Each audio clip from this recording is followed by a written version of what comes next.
You can burn out. You can have hiccups. You can hit roadblocks. You can burn out. You can have hiccups. You can hit roadblocks. Because we all have hiccups in our life. We all have roadblocks. Because we all have hiccups in our life. We all have roadblocks.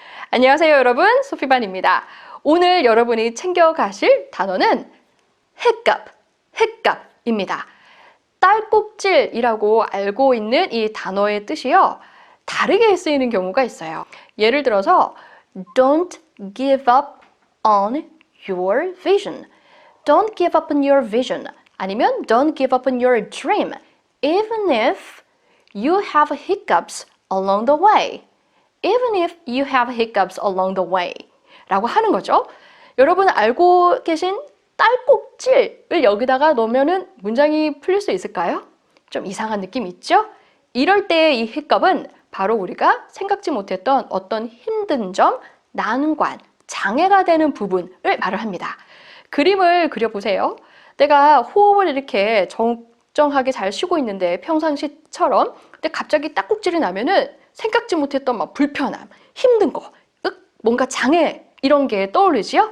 그래서 히컵이라는 말은 바로 그런 장애, 힘든 그런 그림을 갖고 있어요.